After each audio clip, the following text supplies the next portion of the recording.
ಮುಖ್ಯಮಂತ್ರಿ ಸಿದ್ದರಾಮಯ್ಯನವರ ವಿರುದ್ಧ ಪ್ರಾಸಿಕ್ಯೂಷನ್ ಅನುಮತಿಯನ್ನು ರಾಜ್ಯಪಾಲರು ಕೊಟ್ಟಿದ್ರು. ಆ ಆದೇಶ ಸರಿ ಇದೆ ಅಂತ ಸಿದ್ದರಾಮಯ್ಯ ಅವರ ಅರ್ಜಿಯನ್ನು ಇದೀಗ ತಿರಸ್ಕಾರ ಮಾಡಿದೆ ಹೈಕೋರ್ಟ್. ಈ ಸಂಬಂಧಪಟ್ಟಂತೆ ಹೈಕೋರ್ಟ್ನ ಆದೇಶದ ಪ್ರತಿ ಕರ್ನಾಟಕ ಟಿವಿಗೆ ಲಭ್ಯ ಆಗಿದೆ. ಅಲ್ಲಿ ಏನಿದೆ ಅಂತ ಹೇಳ್ತೀನಿ. ಅದಕ್ಕಿಂತ ಮುಂಚಿತವಾಗಿ ಏನು ಹೈಕೋರ್ಟ್ನಲ್ಲಿ ಇವತ್ತು ಬಂದಿದೆ ತೀರ್ಪು, ಆ ಸಂಬಂಧಪಟ್ಟಂತೆ ಒಂದಷ್ಟು ಪಾಯಿಂಟ್ ಹೇಳ್ತೀನಿ. ಸಿಎಂ ವಿರುದ್ಧ ಖಾಸಗಿ ದೂರುದಾರರ ಅನುಮತಿ ಕೋರಬಹುದು. ಸಂವಿಧಾನ ವಿಧಿ 17A ಅಡಿ ಅನುಮತಿಯನ್ನು ಕೋರಿದ್ದು ಸರಿಯಾಗಿದೆ. ಸಚಿವ ಸಂಪುಟದ ಶಿಫಾರಸನ್ನು ರಾಜ್ಯಪಾಲರು ತಿರಸ್ಕಾರ ಮಾಡಿದ್ದು ಸರಿಯಿದೆ. ರಾಜ್ಯಪಾಲರು ವಿವೇಚನೆಯನ್ನು ಬಳಸಿದ್ದಾರೆ. ರಾಜ್ಯಪಾಲರು ಯಾವುದೇ ತೀರ್ಪು ನೀಡಿಲ್ಲ, ಅಪರಾಧದ ಅಂಶಗಳಿವೆಯೇ ಎಂಬುದನ್ನಷ್ಟೇ ನೋಡಿದ್ದಾರೆ. ತನಿಖೆಗೆ ಅನುಮತಿಯನ್ನಷ್ಟೇ ನೀಡಿದ್ದಾರೆ. 17A ಅಡಿ ಆದೇಶ ಸಮರ್ಪಕವಾಗಿದೆ ಅಂತ ನ್ಯಾಯಮೂರ್ತಿ ಎಂ ನಾಗಪ್ರಸನ್ನ ಪೀಠದಿಂದ ಆದೇಶ ಹೊರಬಿದ್ದಿದೆ. ಜೊತೆಗೆ ಇದರಲ್ಲಿ ಏನಿದೆ ಒಂದಷ್ಟು ಪಾಯಿಂಟ್ಗಳಾಗಿ ನಮ್ಮ ಟೀಮ್ ನಿಮಗೆ ಡಿಸ್ಪ್ಲೇ ಮಾಡ್ತಾರೆ. ಕರ್ನಾಟಕ ಟಿವಿಗೆ ಈ ಆದೇಶದ ಪ್ರತಿ ಲಭ್ಯ ಆಗಿರ್ತಕ್ಕಂಥದ್ದು. ಸಿದ್ದರಾಮಯ್ಯ ಪರವಾಗಿ ಏನು ಅಭಿಷೇಕ್ ಮನು ಸಿಂಘ್ವಿ ವಾದವನ್ನು ಇದು ಮಾಡಿದರು. ಈಗ ಈ ಸಂಬಂಧಪಟ್ಟಂತೆ ಒಟ್ಟು 5 ಜನನ ಪಾರ್ಟಿ ಮಾಡಲಾಗಿದೆ.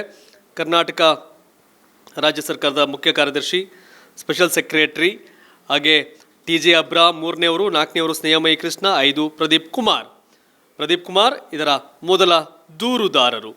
ಇನ್ನು ಈ ಸಂಬಂಧಪಟ್ಟಂತೆ ಒಂದಷ್ಟು ಪಾಯಿಂಟ್ಗಳು ಏನು ಅಂತಂದರೆ, ಸಿದ್ದರಾಮಯ್ಯ ಅವರು ಇಲ್ಲ, ಇದರಲ್ಲಿ ಉರುಳಿಲ್ಲ, ಇದು ಜಳ್ಳು, ಇದು ಪೊಳ್ಳು, ಇದೇನೂ ಆಗಲ್ಲ ಅಂದಾಗಲೂ ಸಹ ಈ ಸಂಬಂಧಪಟ್ಟಂಗೆ ಹೋರಾಟವನ್ನು ಮಾಡಿದ್ದು ದೂರುದಾರ ಪ್ರದೀಪ್ ಕುಮಾರ್, TJ ಅಬ್ರಾಮ್ ಹಾಗೆ ಸ್ನೇಹಮಯಿ ಕೃಷ್ಣ. ಇಲ್ಲಿ ಪ್ರಕರಣದಲ್ಲಿ ಸ್ಪಷ್ಟವಾಗಿ ಏನೇನು ಹೇಳಿಕೆಗಳನ್ನ ಕೊಟ್ಟಿದ್ರು, ಏನೇನು ಆಗಿತ್ತು ಎಲ್ಲವನ್ನು ಕೂಡ ಇಲ್ಲಿ ನಮೂದು ಮಾಡಲಾಗಿದೆ. ಯಾಕಂತಂದರೆ ಆ ಪ್ರಾಪರ್ಟಿ ಮೊದಲು ಅವ್ರದ್ದು ಅಲ್ಲ. 1998 ಅದನ್ನು ಸಿದ್ದರಾಮಯ್ಯವರು ಉಪಮುಖ್ಯಮಂತ್ರಿ ಆಗಿದ್ದಾಗ ಅಧಿಕಾರವನ್ನು ದುರ್ಬಳಕೆ ಮಾಡಿಕೊಂಡು ಡಿನೋಟಿಫಿಕೇಶನ್ ಮಾಡಿದ್ದು.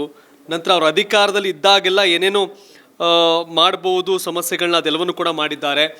ಅಂದರೆ ಅಧಿಕಾರವನ್ನು ದುರ್ಬಳಕೆ ಮಾಡಿಕೊಂಡಿದ್ದಾರೆ ಅನ್ನೋ ಕಾರಣಗಳನ್ನ ಕೊಡಲಾಗಿರ್ತಕ್ಕಂಥದ್ದು. ಒಟ್ಟಾರೆ ಈಗ ಮತ್ತೊಂದು ಕಡೆ ಒಂದು ರೀತಿ ಕಾಂಗ್ರೆಸ್ಸಿಗರು ಬಹುತೇಕ ಮಂದಿ ಸಿದ್ದರಾಮಯ್ಯ ಅವರ ರಾಜೀನಾಮೆ ಅವಶ್ಯಕತೆಯನ್ನು ತಳ್ಳಿ ಹಾಕ್ತಿದ್ದಾರೆ. ರಾಜೀನಾಮೆ ಅವಶ್ಯಕತೆ ಇಲ್ಲ ಅಂತ. ಆದರೆ ಹೈಕಮಾಂಡ್ ಈ ದಿಸೆಯಲ್ಲಿ ಏನು ಆಲೋಚನೆ ಮಾಡುತ್ತೆ ಅಂತ ಕಾದು ನೋಡಬೇಕಾಗಿದೆ. ಇದರ ಸಂಪೂರ್ಣ ಪ್ರತಿ ಮತ್ತೊಂದು ಬದಿಯಲ್ಲಿ ನಾವು ಅದರಲ್ಲಿ ಡಿಸ್ಪ್ಲೇ ಮಾಡ್ತಾ ಇದ್ದೀವಿ. ಆದೇಶದ ಪ್ರತಿಯನ್ನು ಪಿನ್ ಟು ಪಿನ್ ಏನು ಸರಿಸುಮಾರು 35 ಗಂಟೆಗಳ ಕಾಲ ಸುದೀರ್ಘವಾದಂಥ ವಾದ ನಡೀತು. ಪ್ರತಿವಾದ ಎಲ್ಲವನ್ನೂ ಕೂಡ ಗಣನೆಗೆ ತೆಗೆದುಕೊಂಡು ನಾಗಪ್ರಸನ್ನ ಅವರ ಪೀಠ ಈ ಒಂದು ತೀರ್ಪನ್ನು ಕೊಟ್ಟಿದೆ. ಇದು ಮುಂದೇನು ಹೈಕೋರ್ಟಲ್ಲೇ ಹಿನ್ನಡೆ ಎಂದಾಗ ಸುಪ್ರೀಂ ಕೋರ್ಟಲ್ಲಿ ಕೂಡ ಸಿದ್ದರಾಮಯ್ಯವ್ರಿಗೆ ಹಿನ್ನಡೆ ಆಗುತ್ತೆ ಅನ್ನೋದನ್ನು ಒಂದಷ್ಟು ಕಾನೂನು ತಜ್ಞರು ಹೇಳ್ತಾರೆ. ಯಾಕೆಂದರೆ ಅಲ್ಲೂ ಜೊತೆಗೆ ಈಗಾಗಲೇ ಕೆವಿಯಟ್ನ ಸಲ್ಲಿಸ್ತಾ ಇದ್ದಾರೆ.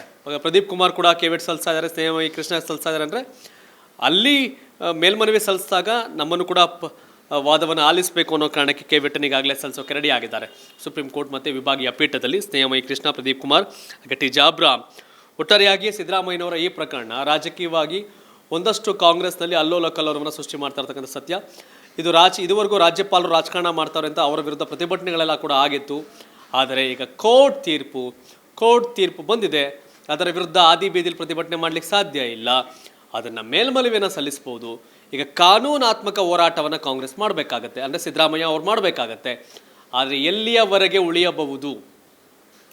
ಇದೀಗ ಒಂದು ಪಾಯಿಂಟ್ ಬರ್ತಾ ಇದೆ. ಸಿದ್ದರಾಮಯ್ಯ ಹೇಳಿದ್ದಾರೆ ಅಂದರೆ ನಾನು ಯಾವುದೇ ತನಿಖೆಗೆ ಹಿಂಜರಿಯೋದಿಲ್ಲ. ಆದೇಶದ ಅಂಶಗಳನ್ನು ಮಾಧ್ಯಮದ ಮೂಲಕ ತಿಳಿದುಕೊಂಡಿದ್ದೇನೆ. ನಮಗೆ ಕರ್ನಾಟಕ ಟಿವಿ ಪ್ರತಿ ಲಭ್ಯ ಆಗಿದೆ. ಐ ಥಿಂಕ್ CMಗೂ ಕೂಡ ಅದು ರೀಚ್ ಆಗಿರುತ್ತೆ.